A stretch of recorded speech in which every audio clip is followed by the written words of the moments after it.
pesan-pesan yang lebih penting, ada hikmah-hikmah yang sangat istimewa.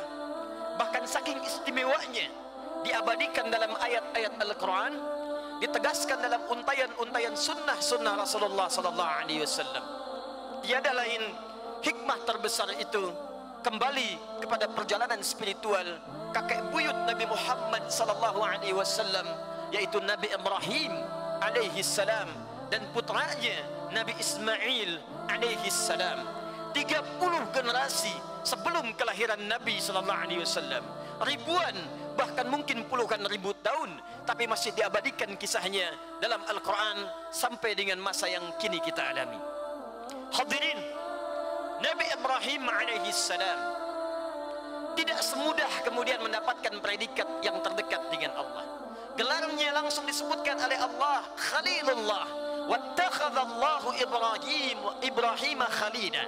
Allah mengambil Ibrahim sebagai khalil, hamba yang terdekat dengan Allah Subhanahu wa taala. Saking dekatnya 30 generasi sebelum kelahiran Nabi Muhammad sallallahu alaihi wasallam, tapi kisahnya masih diabadikan, diangkat sebagai hamba terdekat Khalilullah. Bahkan namanya dan keluarga besarnya diabadikan dalam syahadat setiap salat kita. Setelah menyebutkan Allahumma salli ala Muhammad wa ala ali Muhammad kama sallaita ala Ibrahim wa ala ali Ibrahim, diangkat Khalilullah, disebut namanya dalam salawat setiap kali kita salat, bahkan puluhan ribu tahun setelah beliau wafat, dekat dengan Allah Subhanahu wa taala.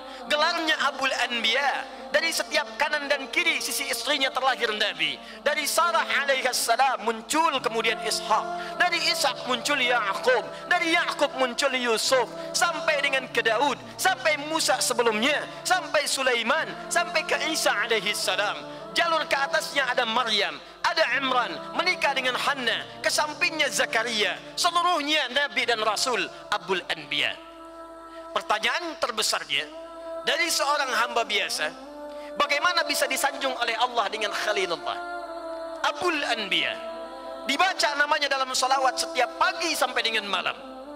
Apakah untuk mendapatkan status ini sampai jaminan surga di sisi Allah Subhanahu wa taala sekedar mudah diraih dengan membalikkan telapak tangan? Tidak. Ada pesan yang tiap tahun disampaikan kepada kita melalui ritual kurban itu. Kita diminta belajar bahwa untuk mendapatkan status terbaik ini, yang nanti dipelopori, dicontohkan oleh Nabi Muhammad SAW, ada perjalanan yang harus kita lalui. Bagian pertama dari kisah ini, kita buka dengan semangat Nabi Ibrahim alaihissalam belajar mendekatkan diri kepada Allah Subhanahu wa taala. Quran surah yang ke-6 dari ayat 75 sampai dengan ayat ke-77-nya. Falamma janna alaihi al-lailu ra'a kawkaba qala hadha rabbi falamma afalat qala la uhibbul afilin falamma ra'a al-qamara bazigha qala hadha rabbi falamma afala qala la illam yahdini rabbi la akunanna minal qawmid dhallin. Hadirin, Ibrahim alaihi salam mendapatkan status istimewa dari Allah Subhanahu wa taala dalam hidupnya di dunia sampai mulianya di akhirat. Kata Allah, bukan perjalanan biasa. Pertama, beliau belajar untuk mendekat kepada Allah Subhanahu wa taala sampai belajar melihat bintang dan melihat apakah ini Tuhan saya. Ketika tenggelam, kata Ibrahim, ini bukan Tuhan saya. Tuhan mesti lebih hebat, Tuhan mesti kuat, Tuhan tidak ada timbul tenggelam, Dia selalu ada. Wal awwalu wal akhiru wal hayyu wal yumit. Dia yang menghidupkan, mematikan, mesti lebih kuat dibandingkan dengan makhluk. Yang paling menarik, kemudian setelah itu lihat rembulan. Rembulan muncul, mungkin ini Tuhan saya. Rembulan tenggelam, ini bukan Tuhan saya. Ya Allah, berikan petunjuk kepada saya untuk belajar menemukan Tuhan yang sesungguhnya.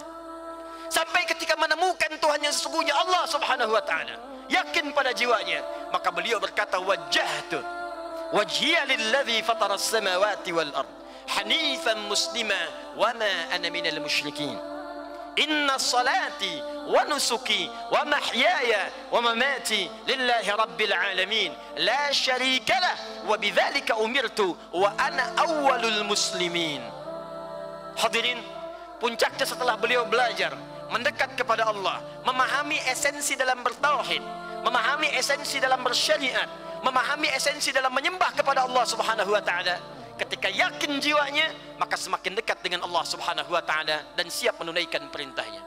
Kata para ulama tafsir, juga para ulama hadis, perjalanan pertama Nabi Ibrahim ini memberikan pesan kepada kita.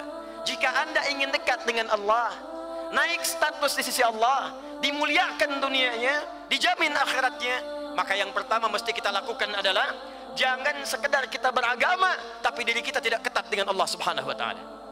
Jangan sekedar kita mengatakan saya muslim tapi kita tidak dekat dengan Allah Subhanahu wa taala. Apalagi jangan sampai kita beribadah tapi kita tidak mengerti apa yang kita kerjakan dalam ibadah kita.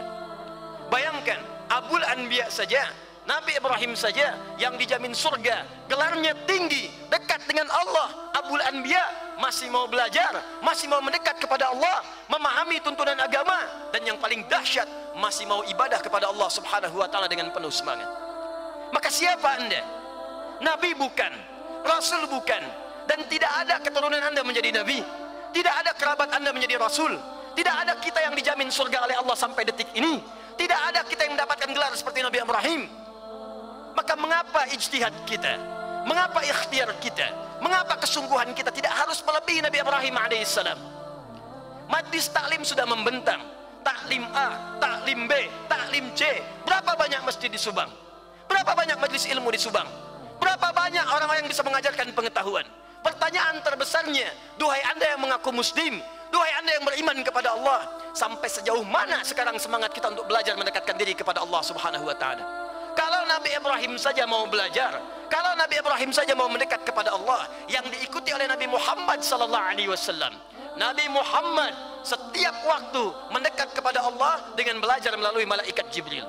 Disebutkan dalam hadis sahih, bahkan setiap malam Ramadan beliau mendekat kepada Allah dengan turunnya Jibril alaihi salam, belajar membaca Al-Quran dengan baik, belajar bertilawah, belajar maknanya. Bahkan di akhir hidupnya 2 kali beliau menghatamkan Al-Quran di masa-masa Ramadan itu. Sekarang tanyakan pada diri kita, kalau Nabi saja belajar, Rasul saja belajar, kenapa kita yang bukan Nabi dan Rasul malas untuk belajar? Namun apa pentingnya pelajaran ini? Kata para ulama tafsir, dikuatkan oleh para ulama hadis, bukan sekedar belajarnya, tapi lihat bagaimana cara Nabi dan Rasul mengajarkan kita untuk belajar tuntunan syariat. Ibrahim alaihissalam ketika belajar mendekat kepada Allah, beliau bukan sekedar membaca, tapi memahami apa yang dibaca. Ini bintang, saya tahu itu bintang, tapi bagaimana menyimpulkan bintang bukan Tuhan, dipahami oleh beliau. Mustahil Tuhan timbul tenggelam. Ini bulan, saya tahu itu bulan, datang tiap malam, tapi bagaimana kita menyimpulkan kalau bulan itu ciptaan makhluk bukan khalik, dia timbul tenggelam? Tuhan mesti lebih kuat dibandingkan dengan makhluk. Ini matahari, dia kuat, sinarnya dahsyat. Hadza akbar, kata Nabi Ibrahim, ini lebih dahsyat, lebih besar dibandingkan rembulan. Tapi ketika tenggelam, falamma afalat, ketika tenggelam, kata beliau, ini bukan Tuhan saya. Tuhan saya mesti lebih hebat dibandingkan dengan ini.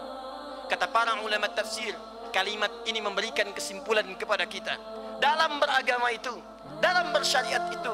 Kalau ingin mendapatkan kenikmatan ibadahnya, dekat dengan Allahnya, tidak sekedar kita hanya hafal membacakannya dan melakukan ibadahnya, tapi mesti paham apa yang kita kerjakan dalam ibadah yang kita tunaikan itu.